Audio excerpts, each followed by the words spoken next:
दोस्तों नमस्कार। 3 दिन पहले लाइव चर्चा में हमने आपसे जैसे आशंका जताई थी न्यूनतम वेतन के महंगाई भत्ते में बढ़ोतरी के बारे में, वह सच साबित हुई। आज मध्य प्रदेश के श्रम विभाग ने महंगाई भत्ते में बढ़ोतरी का सूचना जारी कर दी। 50 रुपए की तुच्छ सी बढ़ोतरी की गई है, जिसको पढ़कर मध्य प्रदेश के लाखों लाख आउटसोर्स अस्थायी कर्मचारी, कारखानों में काम करने वाले कर्मचारी, निजी क्षेत्र में काम करने वाला मजदूर सब हैरान और परेशान है।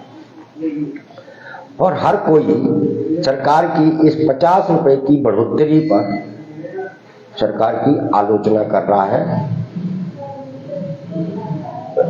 ठीक वैसे ही जैसे कि 4-5 दिन पहले जब केंद्र सरकार ने इसी महंगाई भत्ते में बढ़ोतरी का नोटिफिकेशन जारी किया था और आपने न्यूनतम वेतन 21,000 रुपए पढ़कर खुशियां मनाई थी कि हो सकता है कि हमारी भी इतनी वेतन हो जाएगी, और जितने आप केंद्र के न्यूनतम वेतन के सूचना पढ़कर उत्साहित थे, उतनी ही निराशा आज मध्य प्रदेश की श्रम विभाग के सूचना से हुई है, और निराशा होना स्वाभाविक है।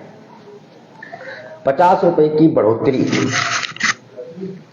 तब हुई है जब पिछले 15 दिन में खाने के तेल में ही 40-50 रुपए लीटर की बढ़ोतरी हो चुकी है। ये महंगाई भत्ते की बढ़ोतरी है। अगर सरकार ने पिछले 6 महीने में जो महंगाई बढ़ी है उसी को ईमानदारी से आकलन किया होगा तो भी इस न्यूनतम वेतन के महंगाई भत्ते में कम से कम 500-700 रुपए महीने की बढ़ोतरी होनी चाहिए थी, लेकिन ऐसा नहीं हुआ। 50 रुपए की बढ़ोतरी करके सरकार ने ये संदेश दे दिया कि कामगार कर्मचारी वर्ग के प्रति सरकार का जो रुख है वह नहीं बदला है, और वह अन्याय जो करती आ रही है वो आगे भी जारी रहेगा। ठीक ये वैसी ही स्थिति है जैसी अंग्रेजों के समय हुआ करती थी। अंग्रेज भी कामगार कर्मचारी वर्ग को न्यूनतम सी सुविधाएं देने के लिए तैयार नहीं थे। आप यह को जानकारी होगी, अगर नहीं है तो यह जानकारी को आप ग्रहण कर लें कि आजादी की लड़ाई किसी बनिया व्यापारी ने नहीं लड़ी थी। आजादी की लड़ाई जमींदारों सामंतों ने भी नहीं लड़ी थी। कोई भी पैसे वाला व्यक्ति राष्ट्रपिता महात्मा गांधी या स्वाधीनता आंदोलन का संघर्ष कर रहे लोगों के साथ नहीं था। इस स्वाधीनता आंदोलन की लड़ाई इसी मजदूर वर्ग ने लड़ी थी जो अंग्रेजों से प्रताड़ित था, जिसे जो गुलाम था, जो 20-20 घंटे काम करता था और उसको कुछ नहीं मिलता था, एक नारकीय जीवन जी रहा था। न उनके पास शिक्षा की कोई व्यवस्था थी, न स्वास्थ्य की कोई व्यवस्था थी, और वेतन न्यूनतम वेतन का तो कोई कानून था ही। यानी कि आजादी की लड़ाई भी राष्ट्रपिता महात्मा गांधी के साथ मिलकर इस देश के करोड़ों करोड़ मेहनतकशों ने लड़ी थी और जीते थे, और तब जाकर आपको ये तमाम सारे अधिकार मिले थे जिनकी चर्चा अपन पिछले लंबे समय से करते आ रहे हैं कि न्यूनतम वेतन, साप्ताहिक अवकाश, महंगाई भत्ता वगैरह वगैरह। आज ठीक हम उसी स्थिति में खड़े हुए हैं जैसी स्थिति में आज से 75 साल पहले थे। प्रधानमंत्री नरेंद्र मोदी के शब्दों में के अनुसार आज हम अमृत काल में जी रहे हैं।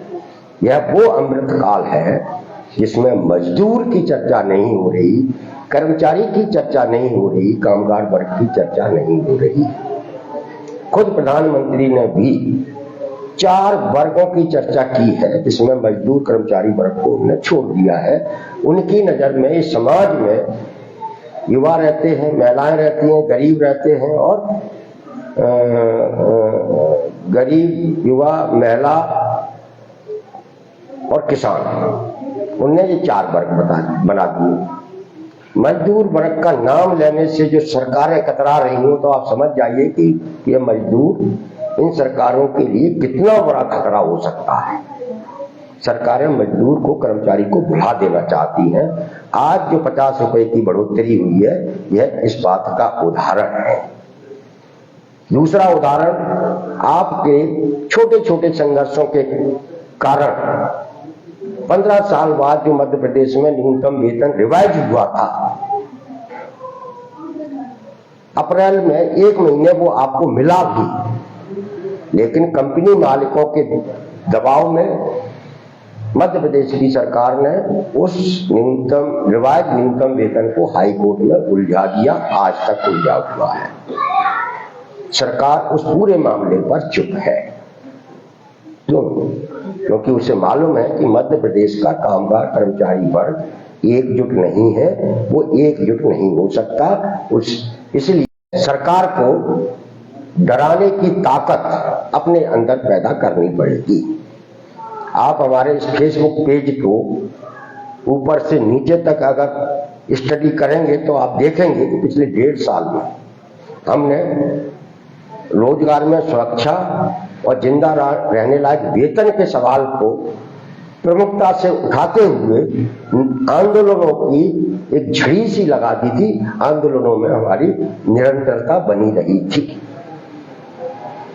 ऐसा कोई सा भी महीना नहीं गया जिस महीने में हम लोगों ने जिलों में, ब्लॉक में, भोपाल में अपने सवाल न उठाए हों।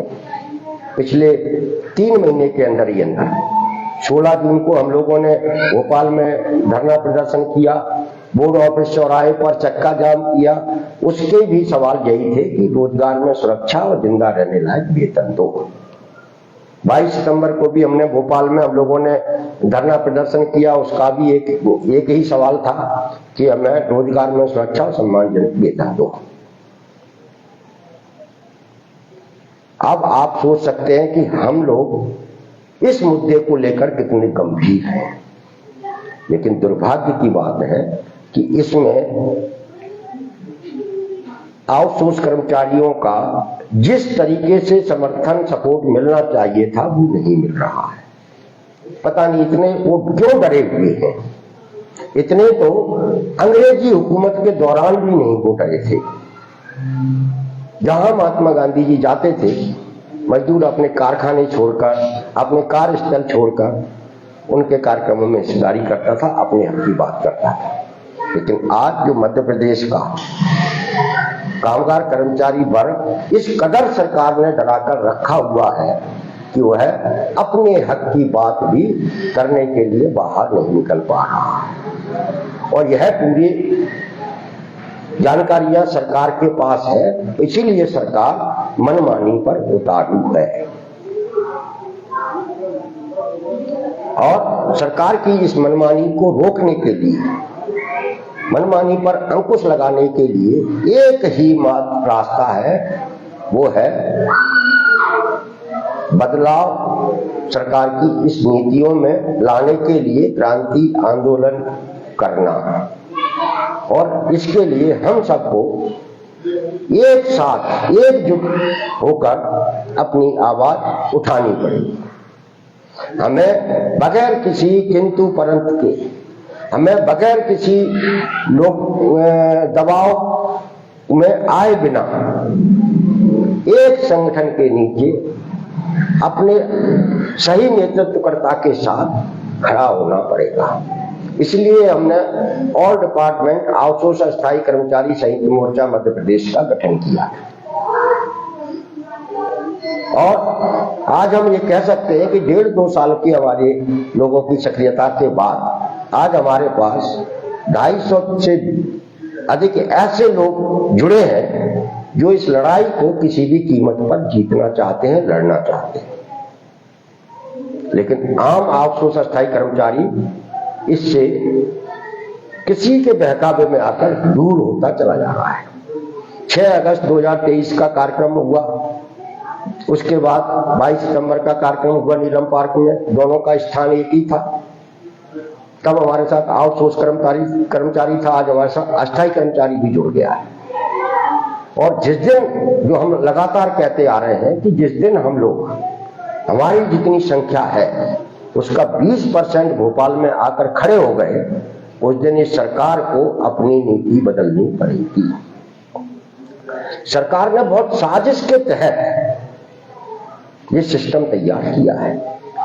उसने लाखों लोगों को तो न्यूनतम वेतन के दायरे से बाहर करके रखा है, लाखों लोगों को, जिनमें ग्राम पंचायतों के चौकीदार हैं, पंप ऑपरेटर हैं, भ्रष्ट हैं, सफाई कर्मी हैं, ये सब न्यूनतम वेतन के दायरे से बाहर है। स्कूल और छात्रावास के अंशकालीन हैं, शाला विकास समिति के क्लास 4 के कर्मचारी हैं, ये तमाम सारे जो लोग हैं वो न्यूनतम वेतन के दायरे से बाहर।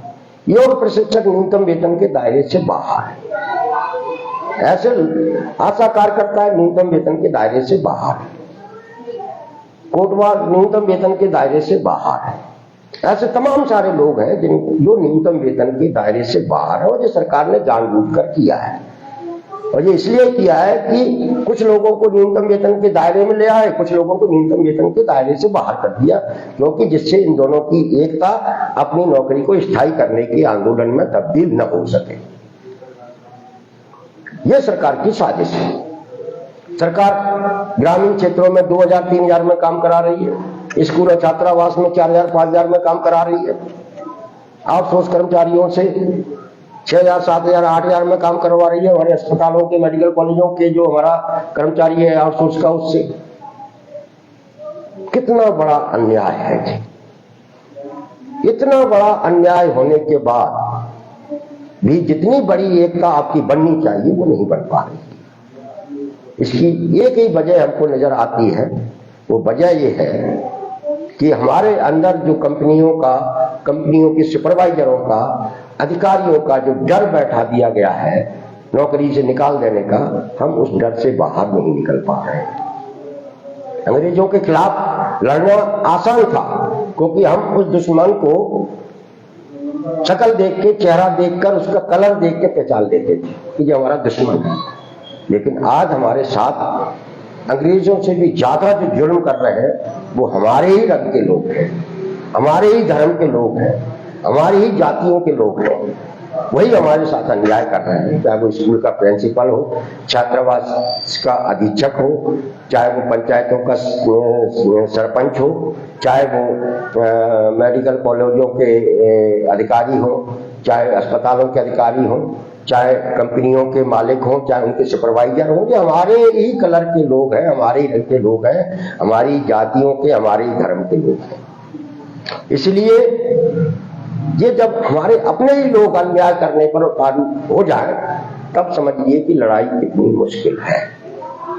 और इस लड़ाई में इस कामगार कर्मचारी वर्ग का साथ देने के लिए कोई भी राजनीतिक पार्टी का नेता आगे नहीं आ रहा।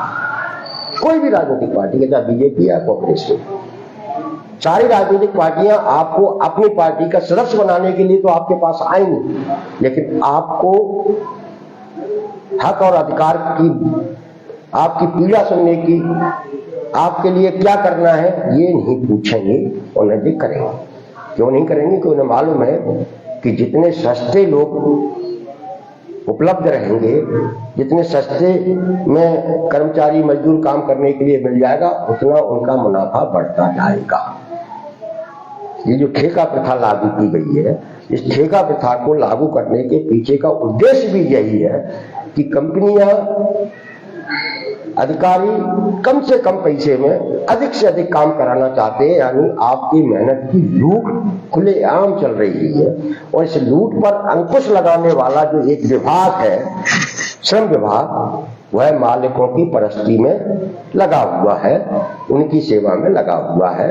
वह कामगार कर्मचारी वर्ग के मुद्दे पर न बोलता है, न उनके हितों की रक्षा करने के लिए आगे आता है।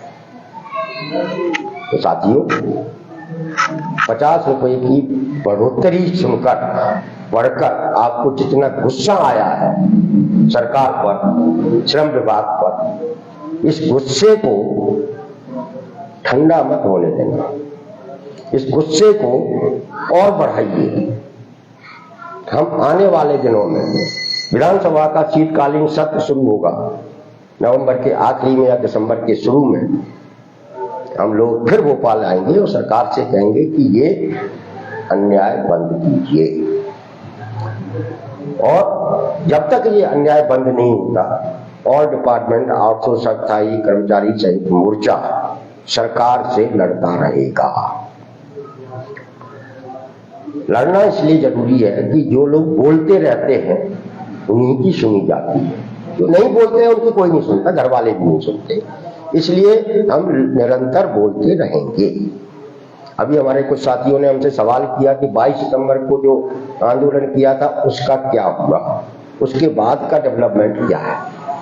कल रात को इस माननीय श्रम मंत्री महोदय के कार्यालय से फोन आया। आज उन्होंने हम लोगों को बुलाया था, उन्होंने कहा कि आज सुबह आ जाइए 9:30 बजे, मंत्री जी आपसे बात करना चाहते हैं। हमने उनसे कहा कि भाई ये हम छिंदवाड़ा में रहते हैं, हमारे डेलीगेशन के दूसरे सदस्य जो है, कोई सतना में रहता है, कोई रीवा में रहता है, कोई भिंड में रहता है, कोई धार में रहता है, कोई खंडवा में रहता है। अचानक 9 बजे हम उनको सूचना देंगे तो सुबह कैसे आ सकते हैं, संभव ही नहीं है। मैं खुद नहीं छिंदवाड़ा से सुबह पहुंच सकता, इसलिए कम से कम हमारे डेलीगेशन से अगर श्रम मंत्री जी को बात करनी है, हमको बुलाना है, तो इसकी जानकारी हमको 2 दिन पहले देना चाहिए, जिससे हम अपने डेलीगेशन को तैयार कर लें। किन मुद्दों पर बात करनी है हम अपने लोगों से विचार विमर्श कर लें और उसके बाद हमको हम माननीय मंत्री जी से बातचीत करने के लिए आएंगे। तो उनके कार्यालय से हमसे कहा गया है कि ठीक है, अगले मंगलवार को जब कैबिनेट की बैठक में मंत्री जी आएंगे उसमें आपकी बातचीत चर्चा माननीय श्रम मंत्री जी से कराएंगे। तो साथियों, जैसे ही हमको माननीय श्रम मंत्री जी के यहाँ से पहले से विधिवत तरीके से समय मिलता है, हम इस मुद्दे पर उनसे फिर चर्चा करेंगे और हमारे चर्चा के 2 ही बिंदु रहेंगे। पहला बिंदु कि ये जो हमारा ग्राम पंचायतों का चौकीदार है, पंप ऑपरेटर है, भ्रष्ट है, सफाई कर्मी है, उसको न्यूनतम वेतन के दायरे में लाया जाए। अंशकालीन कर्मचारी है, दैनिक मजदूरी वाला है, शाला प्रबंधन समिति का जो भ्रष्ट है, स्कूलों छात्रावास का, उनको न्यूनतम वेतन के दायरे में लाकर चतुर्थ श्रेणी के पद पर उनको नियमित किया जाए। दूसरा हमारा चर्चा का बिंदु यही रहेगा कि हमारे जितने भी आउटसोर्स कर्मचारी हैं उनको केंद्र के समान न्यूनतम वेतन दिया जाए और वेतन भुगतान सीधे विभाग द्वारा कराया जाए, जिससे उनके रोजगार में सुरक्षा और सम्मानजनक वेतन मिल सके। इन्हीं 2 मुद्दों पर हम माननीय मंत्री जी से बातचीत करेंगे। हमें उम्मीद है कि इन 2 मुद्दों पर हम कुछ न कुछ सरकार से हासिल कर लेंगे और इसीलिए हम लोग निरंतर सक्रिय हैं और इसीलिए सरकार पर भी जो है दबाव है। जो हाई कोर्ट का जो स्टे लगा हुआ है वह स्टे भी संभवतः कुछ दिनों में हट सकता है। ऐसे श्रम मंत्री के यहाँ के ओएसडी का कहना था कि सरकार श्रम मंत्री जी खुद इस मामले में से चिंतित है और वो कुछ करने वाले हैं, शायद कुछ दिनों में स्टे हट सकता है। तो इस तरीके से 22 सितंबर का जो हमारा कामगार क्रांति आंदोलन था उसका असर आज तक सरकार के पास ऊपर है और इसलिए साथियों, मैं आज पुनः आप लोगों से कहता हूं कि जो सरकार के तमाम सारे विभाग हैं जो आउटसोर्स अस्थायी कर्मचारियों से भरे पड़े हैं, जिनकी संख्या दसियों लाख है, एक बार तो इकट्ठे हो जाइए अपने जीवन को सुरक्षित कराने के लिए।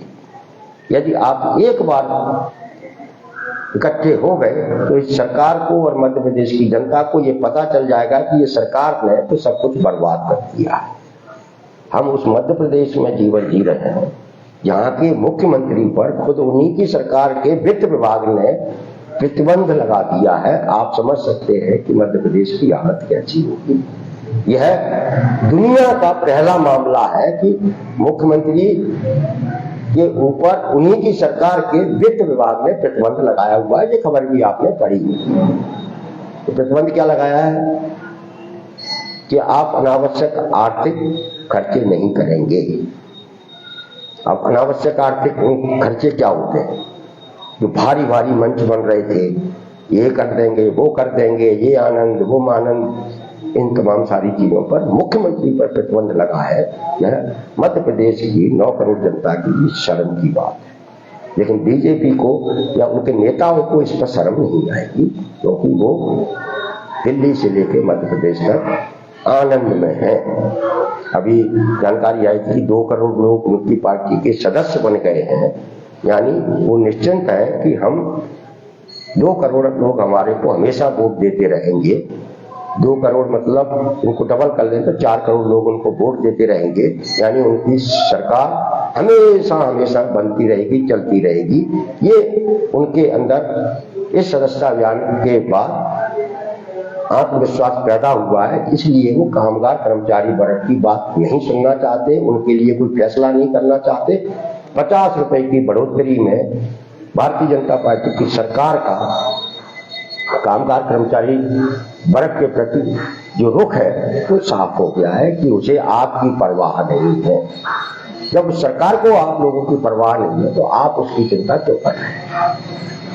आपको तो उस सरकार से लड़ना चाहिए, क्योंकि इस सरकार को, कंपनी मालिकों को कामगार कर्मचारी वर्ग का खून चूस कर वो आदमखोर हो चुकी है।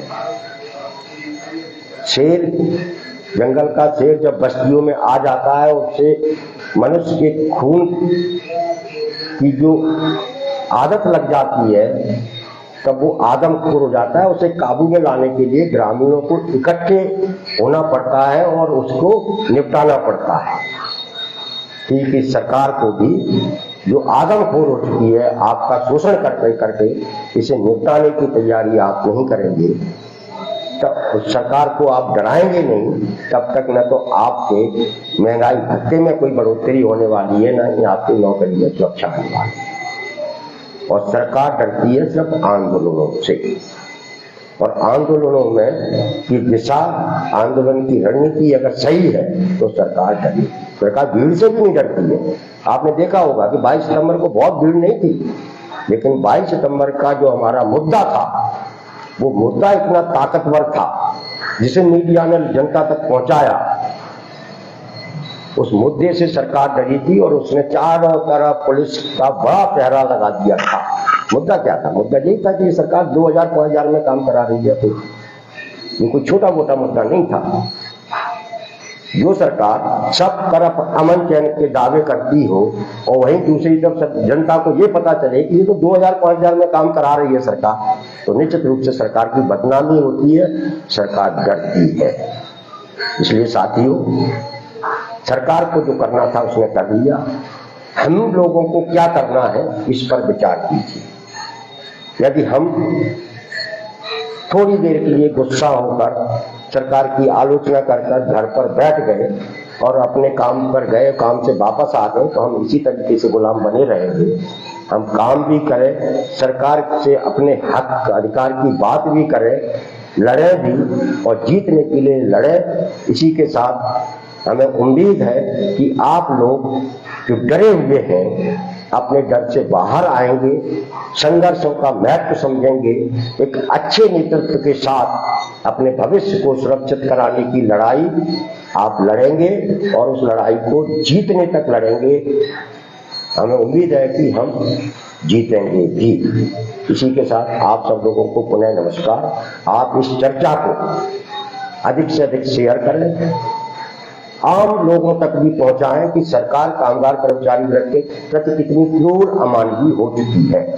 जितने ज्यादातर लोगों के पास आउटसोर्स अस्थायी कर्मचारियों के आंदोलन की जानकारी पहुंचेगी, जितना अधिक आप लोगों को जन समर्थन मिलेगा, उतनी जल्दी सरकार डरेगी और आपके साथ न्याय करेगी।